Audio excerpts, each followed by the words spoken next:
پتہ ہے جب کوئی شخص آپ کو چھوڑ کر چلا جائے، آپ کو اس دنیا میں تنہا کر جائے، تو اس کا مطلب ہرگز یہ نہیں ہوتا کہ اب زندگی ختم ہو گئی ہے اور اب آگے جینا ہی نہیں ہے۔ زندگی ایسے تو ختم نہیں ہو جاتی۔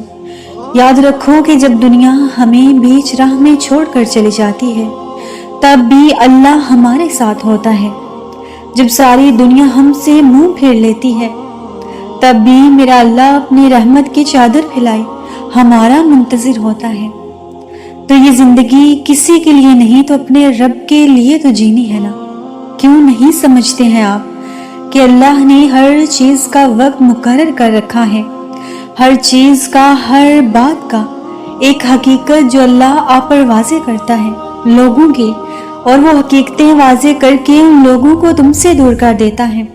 تو ان باتوں پر اللہ سے گلہ کرنا نہیں بنتا، کیونکہ اللہ نے آپ کو ان کی حقیقتیں دکھائیں جو کہ مستقبل میں آپ کے سکون کو چھین لیتی۔ تو مانگو اپنے رب سے کہ اے میرے رب، میرے دل کو تسکین عطا فرما۔ صبر اور اس کی مدد سے اللہ کی مدد حاصل کرو، کیونکہ اللہ تعالیٰ قرآن پاک میں خود فرماتے ہیں کہ اے مومنو، صبر اور نماز سے مدد حاصل کرو، ہم تمہارے قریب ہیں، ہم تمہیں سن رہے ہیں، پھر دیکھنا تم اپنے رحمان کو بے حد رحیم پاؤ گے۔ آزمائش تو پھر من پسند چیزوں سے ہی شروع ہوتی ہے نا، آپ کی من چاہی چیزوں سے۔ اور جب ہم رو کر اللہ سے کسی ایسے شخص کو مانگتے ہیں جس کا ملنا ہمیں ناممکن نظر آ رہا ہوتا ہے، اور جب کوئی تمہیں تکلیف میں اکیلا چھوڑ کر چلا جائے، تمہیں تنہا کر دے، تو جان لو کہ اللہ تمہارے کام کا ذمہ خود لینا چاہتا ہے۔ وہ اللہ خود تمہیں تمہارے معاملات کو حل کر کے دینا چاہتا ہے۔ قرآن میں تو اللہ تعالیٰ اس بارے میں خود فرماتے ہیں، اور تمہاری حمایت اور مدد کے لیے صرف اللہ ہی کافی ہے۔ تو یہ آیت کیا آپ کے لیے کافی نہیں ہے؟ دکھ اور تکلیف میں صرف اپنے اللہ کو یاد کیا کرو، اس کو بتایا کرو، اس یقین کے ساتھ کہ وہ سنے گا بھی اور جواب بھی دے گا، وہ درد کو محسوس بھی کرے گا اور اس کا مداوع بھی کرے گا۔ تو بس اپنے رب پر بھروسہ کرنا سیکھو، صبر کرنا سیکھو، اور جب تم صبر کرو گے نا تو اللہ تعالیٰ تمہارے لیے خود راستے بنائے گا۔ اللہ تعالیٰ نے خود یہ فرمایا ہے نا کہ وہ صبر کرنے والوں کے ساتھ ہے، اور صبر کرنے والوں کو میرا رب کہتا ہے خوشخبری سنا دو۔ تو اس سے زیادہ خوشی کی بات کیا ہے، حوصلے کی بات کیا ہے تمہارے لیے کہ اللہ تعالیٰ خود تمہیں خوشیوں کی نوید سنا رہا ہے۔ انسان جب اللہ پر آنکھیں بند کر کے یقین کرتا ہے نا تو اللہ تعالیٰ اسے کبھی بھی مایوس نہیں لوٹاتا۔ یہ حقیقت ہے کہ اللہ لوگوں پر ہرگز ظلم نہیں کرتا، لوگ خود اپنے آپ پر ظلم کرتے ہیں۔ اللہ تعالیٰ قرآن پاک میں ارشاد فرماتا ہے کہ اللہ کسی کو اس کی جان سے زیادہ بوجھ نہیں دیتا ہے۔ اللہ تعالیٰ قرآن پاک میں ارشاد کرتے ہیں کہ اللہ تو ہرگز بھی بندے پہ ظلم نہیں کرتا، یہ بندے ہی ہیں جو اپنی جانوں پر خود ظلم کرتے ہیں۔ تو اپنے رب سے دوستی کر لو، یہی وہ ذات ہے جو کبھی آپ کو تنہا نہیں چھوڑتی ہے۔ اللہ تعالیٰ نے تمہارے نصیب میں پورا باغ لکھ رکھا ہو، تمہارے نصیب میں اللہ تعالیٰ نے بیش بہا نعمتیں لکھ رکھی ہوں۔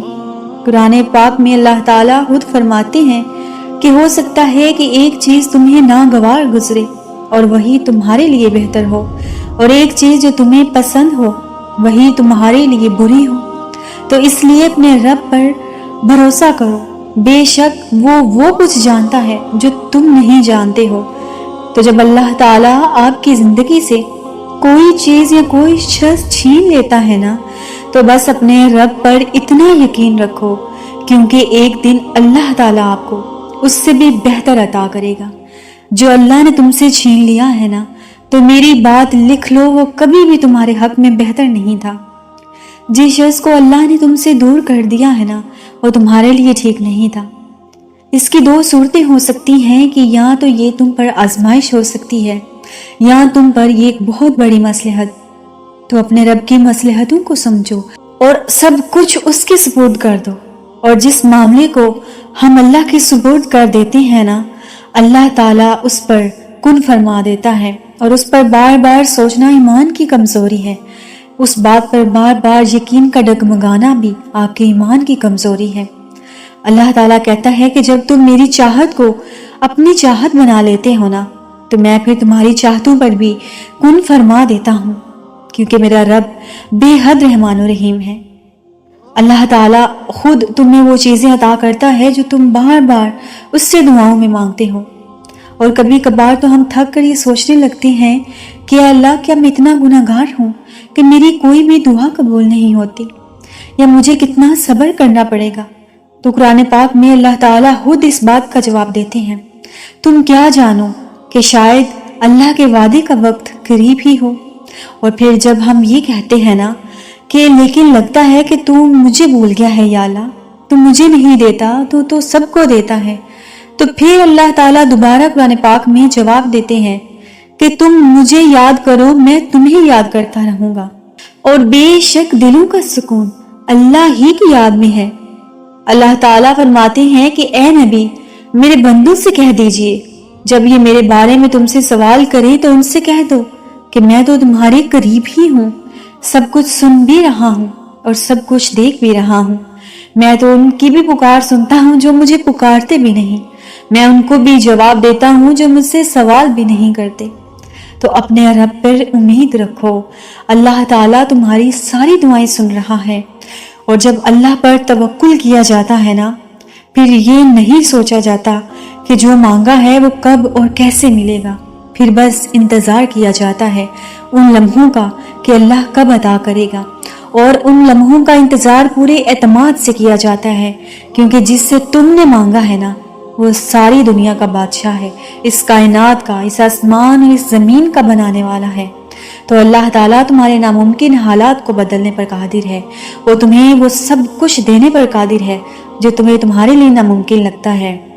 چاہے ساری دنیا مل کر تم سے وہ چیز دور کر دے جو تم چاہتے ہو، لیکن اگر اللہ چاہے تو وہ چیز تم سے کوئی دور نہیں کر سکتا۔ جس شخص کو تم چاہتے ہو ساری دنیا مل کر بھی اس شخص کو تم سے دور کر دے، لیکن اللہ چاہے تو اس کو تم سے کوئی دور نہیں کر سکتا۔ اور جب آپ بے حد تکلیف میں ہوتے ہیں نا، اور آپ مسکرا کر یہ کہتے ہیں کہ اے میرے رب، میں نے اپنا معاملہ تیرے سپرد کر دیا، تو میرے معاملوں کو حل کر۔ اے میرے رب، میرے فیصلوں کا تو میرا آج سے وکیل ہے۔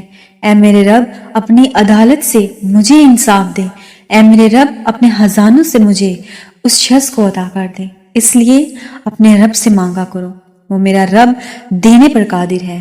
ساتویں آسمان تک تمہاری دعائیں پہنچ جاتی ہیں، ٹوٹے ہوئے دل سے نکلی ہوئی ایک ہاں کبھی بھی رائے گاہ نہیں جاتی، اور جب معاملہ اللہ کے سپرد کر دیا جاتا ہے نا، تو پھر ان معاملوں میں کوئی بھی گنجائش باقی نہیں رہتی۔